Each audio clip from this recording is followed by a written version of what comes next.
Hey there. Karibu tena kwenye kipindi kingine cha Fungua Neno. Fungua Neno ni kipindi ambacho tunakuja pamoja kama Wakristo. Tunakuja pamoja kama wana wa Mungu, pale ambapo Roho Mtakatifu anashuhudia kwenye roho zetu kwamba sisi ni wana wa Mungu, kwa sababu tumemwamini mwana wake Yesu Kristo. Tukaweka imani yetu katika yeye, tukaamini kwamba alikuja, akaishi maisha matakatifu, akafa kifo kile cha mtenda dhambi kwa niaba yetu, kifo ambacho sisi tulikuwa tunastahili kufa.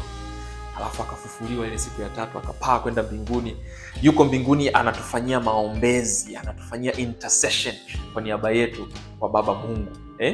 Tunakuja pamoja, tunalifungua neno, alafu tunasoma kutoka kwenye ile neno la Mungu tukiamini kwamba hili neno lina nguvu ya kutubadilisha, ya kutuhuisha, ya kututakasa ili tufanyike katika mfano wa mwana wa Mungu, tufanyike kuwa kama Yesu Kristo. Hivyo basi chukua Biblia yako, tufungue kwenye waraka wa Paulo kwenda kwa Philemon. Tuko tunaangalia hii salamu ambayo Paulo yuko anamsalimia bwana Philemon. Kwenye mstari wa 3 Paulo anaitumia ile salamu ambayo amekuwa anaitumia kwenye nyaraka zake nyingi. Kule kwa Wakolosai aliitumia, anaitumia kwa Warumi, anaitumia kwa Wakorintho, anatumia kwa Efeso, anaitumia kwa Wafilipi na nyingine nyingi ambazo anatumia ile neno grace and peace. Anatumia salamu yake ni neema kwako, neema kwenu, pamoja na amani kutoka kwa Mungu. Lakini baada ya kuisema hii salamu kuna qualifiers 2-3 ambazo anaziweka hapo. Anasema hivi, grace to you, kwa neema kwenu, neema na iwe nanyi, and peace from God, amani kutoka kwa Mungu our Father. Anamqualify huyu Mungu ni nani. Anamuita Mungu kwamba ni baba yetu.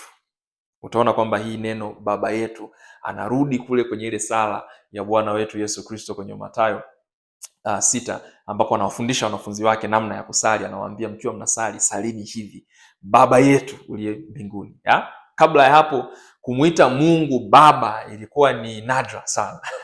Ilikuwa ni nadra sana. Kwa nini? Kwa sababu mahusiano ya mwanadamu na Mungu yalikuwa hayajawekwa kwenye hii context.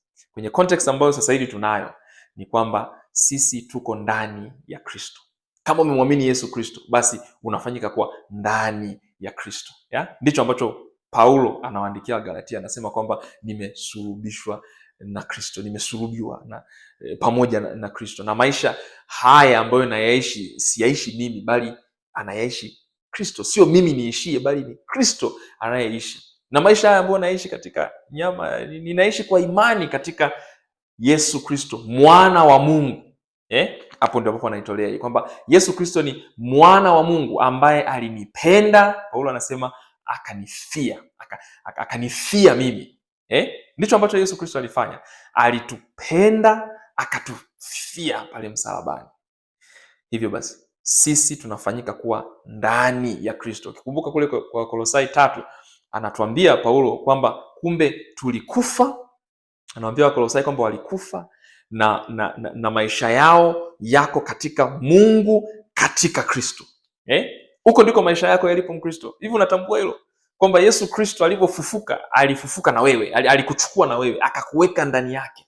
Hichi ndicho ambacho Roho Mtakatifu anafanya pale ambapo unamwamini Yesu Kristo. Ukimwamini Yesu Kristo, basi ile kazi ya Yesu Kristo pale msalabani inakuwa applied kwako, inahesabiwa kwako, unafunikwa na haki ya Kristo Yesu.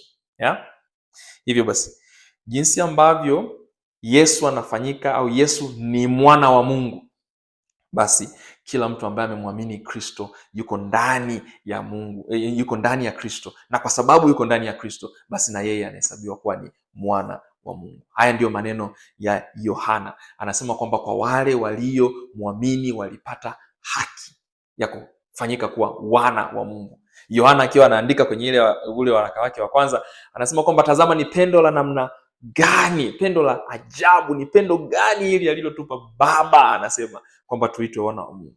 Hichi ndicho ambacho anasema hapa, kwamba huyu Mungu ni baba. Ni baba wa nani? Ni baba yetu. Lakini pia hii amani na hii neema inatoka kwa Baba Mungu, lakini pia inatoka kwa Yesu Kristo. That's the doctrine. Hapo tunaita ni funzo lile, ni somo la the Trinity. Kwa tunamuona kwamba kuna utatu unaoendelea hapa hivi. Kuna Mungu Baba ambaye ni God our Father, alafu tunamuona and na Yesu Kristo, Bwana wetu Yesu Kristo.